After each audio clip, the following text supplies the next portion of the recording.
जय श्री कृष्ण। स्वागत है आप सभी का मेरे यूट्यूब चैनल पर। श्रीमद् भागवत गीता अध्याय 2। संजय बोले कि पूर्वोक्त प्रकार से करुणा करके व्याप्त और आंसुओं से पूर्ण तथा व्याकुल नेत्रों वाले शोक युक्त उस अर्जुन के प्रति भगवान मधुसूदन ने ये वचन कहे, हे अर्जुन, तुमको इस विषमस्तन में यह अज्ञान किस हेतु प्राप्त हुआ? क्योंकि यह ना तो श्रेष्ठ पुरुषों से आचरण किया गया है और न ही सुख को देने वाला है, न कीर्ति को करने वाला है। इसलिए हे अर्जुन, नपुंसकता को मत प्राप्त हो, यह तेरे योग्य नहीं है।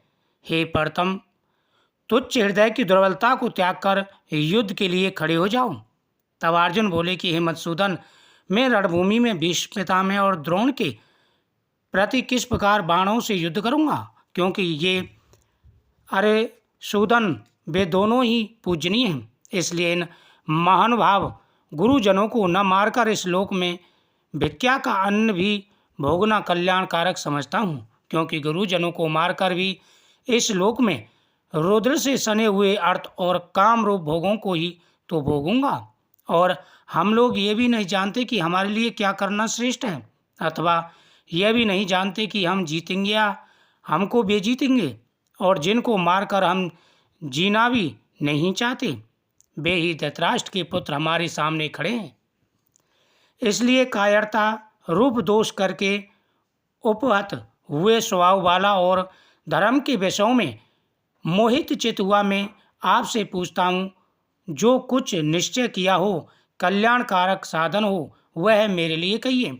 क्योंकि मैं आपका शिष्य हूँ, इसलिए आपके शरण हुआ हूँ। मेरे को शिक्षा दीजिए, क्योंकि भूमि में निष्कंटक धान्य संपन्न राज्य को और देवताओं के स्वामी पाने को प्राप्त होकर भी मैं उस उपाय को नहीं देखता हूँ जो कि मेरी इंद्रियों के सुखाने वाले शोक को दूर कर सके।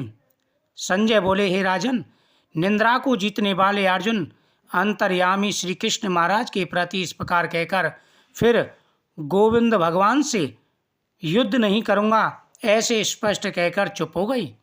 उसके उपरांत हे भरतवंशी धृतराष्ट्र, अंतर्यामी भगवान श्री कृष्ण महाराज ने दोनों सेनाओं के बीच में उस शोक युक्त अर्जुन को हंसते हुए यह वचन कहे, हे अर्जुन, तू ना शोक करने योग्य के लिए शोक करता है और ना पंडितों से वचनों को कहता है, परंतु पंडित जन जिनके प्राण चले गए हैं उनके लिए और जिनके प्राण नहीं गए हैं उनके लिए भी शोक नहीं करते। क्योंकि आत्मा नित्य है, इसलिए शोक करना अयुक्त है। वास्तव में ना तो ऐसा है कि मैं किसी काल में नहीं था, अथवा तू नहीं था, अथवा ये राजा लोग नहीं थे, और ना ऐसा ही है कि इससे आगे हम सब नहीं रहेंगे। किंतु जैसे जीवात्मा की इस देह में कुमार, युवा और वृद्ध अवस्था होती है, वैसे ही अन्य शरीर की प्राप्ति होती है। उस विषय में धीर पुरुष नहीं मोहित होता है, अर्थात जैसे कुमार, युवा और जरावस्था स्वरूप स्थूल शरीर का विकास अज्ञान से आत्मा में भासता है, वैसे ही एक शरीर से दूसरे शरीर को प्राप्त होना रूप सूक्ष्म शरीर का विकार भी अज्ञान से ही आत्मा में भासता है। इसलिए तत्व को जानने वाला धीर पुरुष इस विषय में नहीं मोहित होता है। हे कुंती पुत्र, सर्दी, गर्मी और सुख दुख को देने वाले इंद्रिय और विषयों के सहयोग को क्षणभंगुर और अनित्य हैं। इसलिए हे भरतवंशी अर्जुन, उनको तू सहन कर, क्योंकि हे पुरुष श्रेष्ठ, दुख सुख को समान समझने वाले जिस धीर पुरुष को ये इंद्रियों के विषय व्याकुल नहीं कर सकते, वह मोक्ष के योग्य होता है। और हे अर्जुन, असत वास्तु का तो अस्तित्व नहीं है और सत का अभाव नहीं है। इस प्रकार इन दोनों का ही तत्वज्ञानी पुरुषों द्वारा देखा गया है। इस न्याय के अनुसार नाश रहित तो उसको जान की जिससे यह संपूर्ण जगत व्याप्त है, क्योंकि इस अविनाशी विनाश करने को कोई भी समर्थ नहीं है। और इस नाश रहित अप्रमेय नित्य स्वरूप जीवात्मा के ये सब शरीर नाशवान कहे गए हैं। इसलिए हे भरतवंशी अर्जुन, तू युद्ध कर। जो इस आत्मा को मारने वाला समझता है तथा जो इसको मरा मानता है वे दोनों नहीं जानते, क्योंकि यह आत्मा न मरता है और न मारा जा सकता है।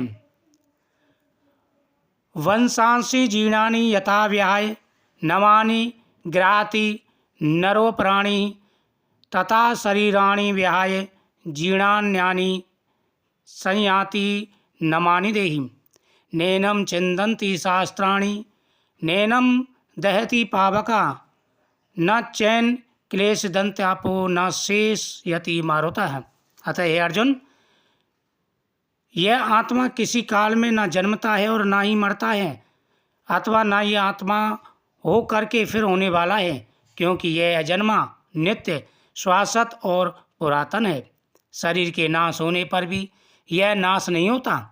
हे प्रतापपुत्र अर्जुन, जो पुरुष इस आत्मा को नाश रहित, नित्य, अजन्मा और अव्यय समझता है, वह पुरुष कैसे किसको मरवाता है और कैसे किसको मारता है। और यदि तू कहे कि मैं तो शरीर के वियोग का शोक करता हूँ, तो ये भी उचित नहीं है, क्योंकि जैसे मनुष्य पुराने वस्त्रों को त्याग कर दूसरे नए वस्त्रों को धारण करता है, वैसे ही जीवात्मा पुराने शरीर को त्याग कर दूसरे नए शरीर को प्राप्त करता है। हे अर्जुन, इस आत्मा को शस्त्रादि नहीं काट सकते और ना ही इसको आग नहीं जला सकती है। इसको जल गीला नहीं कर सकता और वायु से नहीं सुखा सकती, क्योंकि आत्मा अछेदा है। यह आत्मा अदाह, अखिलेश और अशुभ है। यह आत्मा निसंदेह, नित्य, सर्वव्यापक, अचल, स्थिर रहने वाला और सनातन है। यह आत्मा अव्यक्त अर्थात इंद्रियों का अविषय और आत्मा अनित्य है।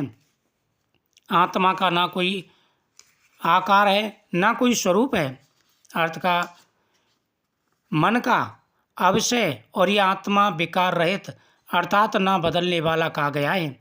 इससे हे अर्जुन, इस आत्मा को ऐसा जानकर तू शोक करने योग्य नहीं है, अर्थात तुझे शोक करना उचित नहीं है। यदि तू इसको सदा जन्म और सदा मरने वाला माने तो भी हे अर्जुन, इस प्रकार शोक करने योग्य नहीं है, क्योंकि ऐसा होने से जन्मने वाले की निश्चित मृत्यु और मरने वाले का निश्चित जन्म होना सिद्ध हुआ है। इसे भी तू इस बिना उपाय वाले विषयों में शोक करने को योग्य नहीं है। यह भीष्मादि के शरीर माया में होने से अनित्य हैं, इससे शरीरों के लिए भी शोक करना उचित नहीं, क्योंकि ये अर्जुन, संपूर्ण प्राणी जन्म से पहले बिना शरीर वाले और मरने के बाद भी बिना शरीर वाले ही हैं, केवल बीच में ही शरीर वाले प्रतीत होते हैं। फिर उस विषय में क्या चिंता। हे अर्जुन, यह आत्म तत्व बड़ा गहन है, इसलिए कोई महापुरुष यह आत्म तत्व को आश्चर्य की त्यों देखता है, और वैसे ही दूसरा कोई महापुरुष भी आश्चर्य की तरह ही देखता है, तत्व को कहता है, और दूसरों को भी इस आत्मा को आश्चर्य की त्यों ही सुनता है और सुनाता है। कोई कोई सुनकर भी इस आत्मा को नहीं जानता।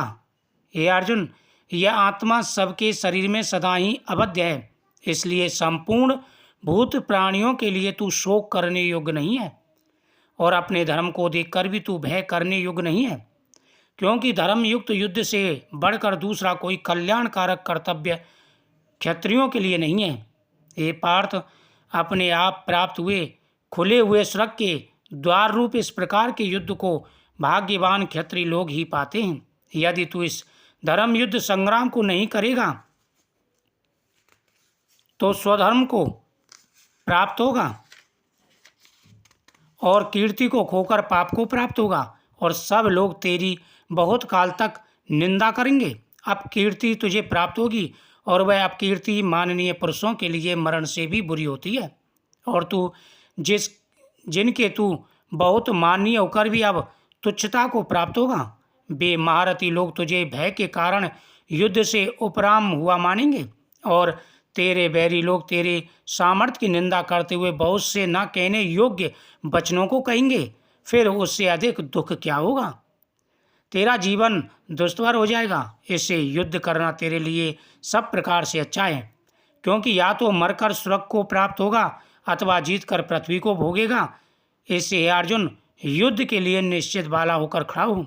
यदि तुझे स्वर्ग तथा राज की इच्छा न हो तो भी सुख दुख, लाभ हानि और जय पराजय को समान समझकर उसके उपरांत युद्ध के लिए तैयार हो। इस प्रकार युद्ध करने से तू पाप को प्राप्त नहीं होगा।